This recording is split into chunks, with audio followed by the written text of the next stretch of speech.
Inilah 10 tempat ajaib di bumi yang pernah menjadi lokasi turunnya malaikat Jibril. Pernahkah kalian membayangkan bisa berdiri di sebuah titik, lalu menyadari bahwa di titik itulah sang pemimpin malaikat, yaitu malaikat Jibril alaihi salam, pernah menapakkan kakinya atau melintasi dimensinya untuk membawa pesan langit? Jibril bukan sekadar utusan, ia adalah jembatan antara Tuhan dan para nabi.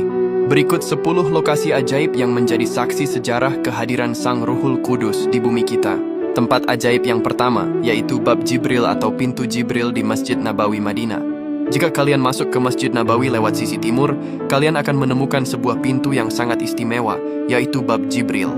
Dinamakan demikian karena Jibril sering kali turun dan masuk melalui pintu ini untuk menemui Rasulullah.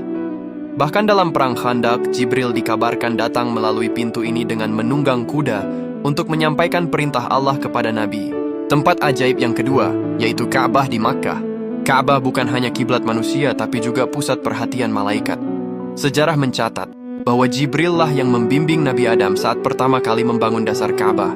Bahkan ketika Nabi Ibrahim dan Ismail membangun kembali Ka'bah, Jibril hadir menyerahkan Hajar Aswad, yaitu batu dari surga, sebagai pelengkap bangunan suci ini.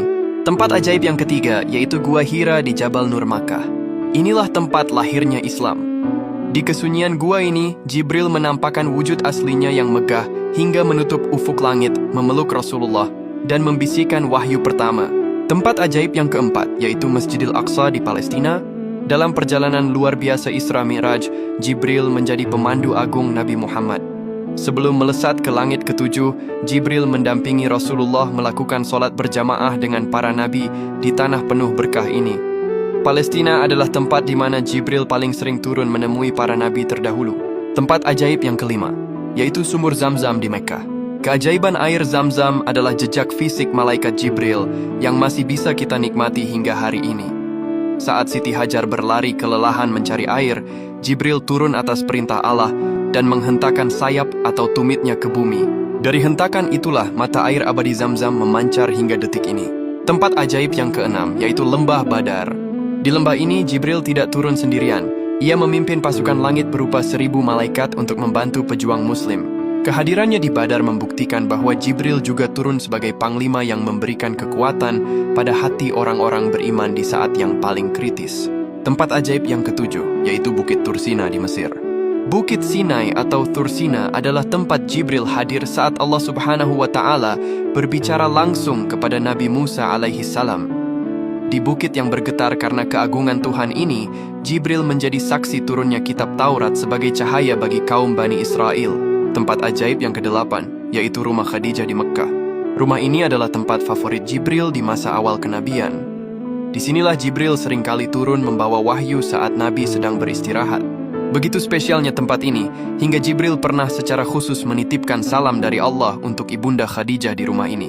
Tempat ajaib yang kesembilan, yaitu Padang Arafah. Arafah adalah saksi bisu puncak kesempurnaan agama Islam. Saat Rasulullah sedang melaksanakan wukuf pada Haji Wada, Jibril turun membawa ayat terakhir Al-Quran. Suasana Arafah kala itu dipenuhi haru karena Jibril mengisyaratkan bahwa tugas risalah di bumi telah usai. Dan adapun tempat ajaib yang ke-10, yaitu Sidratul Muntaha. Meski bukan di daratan bumi secara fisik, ini adalah titik tertinggi di mana Jibril mengantar Rasulullah. Ini adalah batas antara alam semesta dan singgasana Tuhan. Disinilah Jibril menunjukkan bahwa tugasnya adalah menghubungkan bumi yang fana dengan langit yang abadi. Tempat-tempat ajaib ini bukan sekadar destinasi wisata religi. Mereka adalah pengingat bahwa bumi kita pernah disentuh oleh kesucian cahaya langit. Saat kita mengunjungi atau sekadar mengingat tempat-tempat ini, kita seolah sedang menyambungkan kembali tali spiritual kita dengan Sang Pencipta melalui jejak Sang Pembawa pesan, yaitu Jibril alaihi salam.